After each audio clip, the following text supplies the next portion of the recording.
Hello and welcome back to our fifth topic in our kindergarten through eighth grade general music PLC. In this topic, we're going to be talking about differentiation and what that looks like in the general music classroom.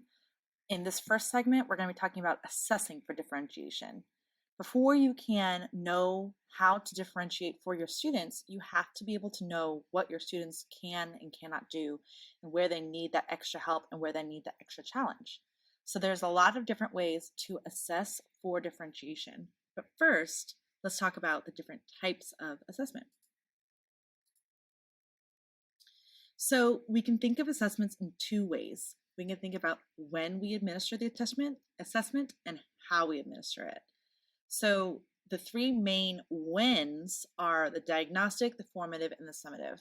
So diagnostic is like diagnosing the problem or diagnosing where the students are at. Maybe not a problem, maybe where they need to be. So that's going to be near the beginning of your unit of instruction or even at the beginning of your lesson. And then your formative assessment, I like to think of that as an assessment for learning, where you are kind of looking at them along the way and using that formative assessment to make any adjustments that you need as you move forward to see if there's any adjustments you need to make for the differentiation. And then a summative assessment is really an assessment of learning. So that's at the end to summarize what they have learned, and you're going to figure out who got it and kind of who didn't. The two ways to think about how you assess are formal assessment and informal assessment. And we do a ton of informal assessment almost all the time in the music classroom. Watching students perform, say having them echo a rhythm and did they echo it correctly or did they not? That's an example of an informal assessment. So we're just, most of the time in music class, that is simply an observation of student performance. It could also be like in the form of a game, or like we just talked about in the last topic, in where they're using manipulatives and they're sorting things. A formal assessment is going to be more like every single student receives a percentage. So that's where you have like your written tests or your rubrics. And those are important and have their place in the music classroom. But for the purposes of differentiation, I heavily rely on my informal assessments because those are the observations of students that I do all the time, and I can tell really quickly whether they've got it or not. So here are some, like I said, some examples of formal assessment ideas. So this is for the purpose of differentiation. So maybe at the beginning of the unit, you give them a written diagnostic test. Maybe it's a vocabulary test and it's matching, and then you can see maybe who already knows this vocabulary and who doesn't.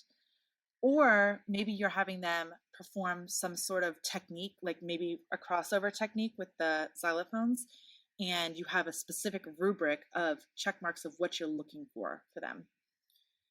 These are often used both at the beginning and then again at the end so that you can kind of compare apples and apples. So you're having them do this test at the beginning, then you do some sort of instruction, and then you do the test at the end to see how far they have progressed and grown. So here is an example of a evaluation rubric, and this would be for a performance of some sort. And as you can see, there are many standards being addressed here, including class-created evaluation criteria. So in third grade and up, responding to A talks about creating and collaborating to create criteria for evaluation. So you can just put what the students decide to put on the rubric right in these blank spaces. So it's really, really specific. Our goal would be rhythms performed with 0 errors, or maybe 1 error or 2 to 3 errors. The more specific your rubric is, the more concrete and formal your data will be when you go to assess your students.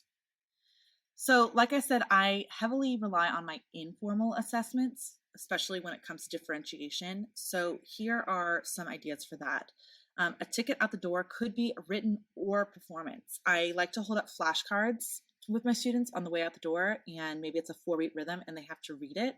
And in my head, I can say, okay, Johnny's got it. Susie needs an extra chance to practice that next week.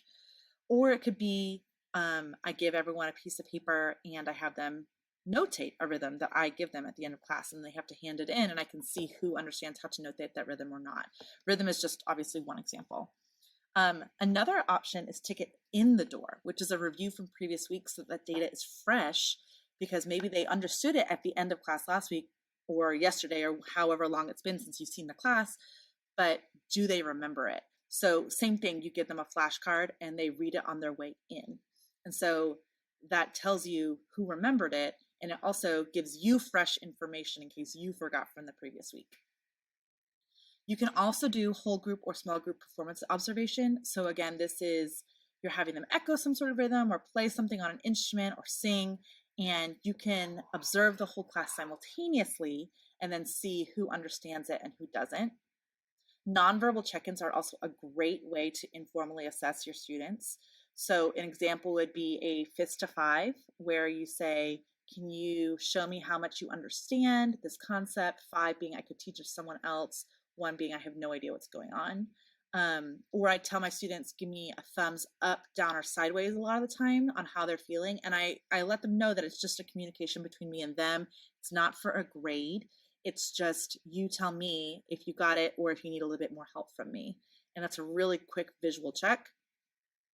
I've seen other people do KWL charts at the beginning of a unit where you have the students tell you what they already know about a given topic. For example, rhythm. I already know how to read and write rhythms, but I want to know more how to create my own rhythms. And then at the end, you'll have them fill out what they've learned in the unit. So that's another example of something that you're going to use from the beginning to the end, just like those formal assessments I showed you a second ago. And then another great way to assess students informally is through games. And this could be music games like that they're running around the room, or it could be like those manipulatives and you turn it into a game. The less students know they're being assessed, the less pressure there is on them, the better the picture you can get of what they truly know and understand. Another thing you might want to consider taking is anecdotal assessment ideas. So do you know whether or not the student takes private music lessons? Do you know whether the student has a 504 plan or an IEP that addresses a specific skill, such as reading, or maybe they take speech and they need something with verbalizing? Does a student have a limited vocal range based on what you've heard them sing before? They have vocal cord damage or something like that. Does a student or class or group need remediation or enrichment right now? So that's your informal form of you're taking anecdotal assessment of the class right at it as it is. For the individuals, I would be cautious to kind of put students in buckets before they have a chance to demonstrate their specific skills for you. Some students have different strengths and different weaknesses, and just because they might be in a special ed class doesn't mean that they might not excel at music, and vice versa. If they're in advanced classes, it doesn't necessarily mean that they are able to apply those skills to music. And furthermore, students have different skills within music. Maybe some kids are really good at reading music, but less so at singing. Or maybe they're really good at performing, but they can't notate a rhythm. So be cautious about putting those students in buckets based on previous anecdotal assessment you know about the student in general, and be sure to see what they can actually do in the music room. So this has been Assessment Ideas for Differentiation, Segment 1, Topic 5.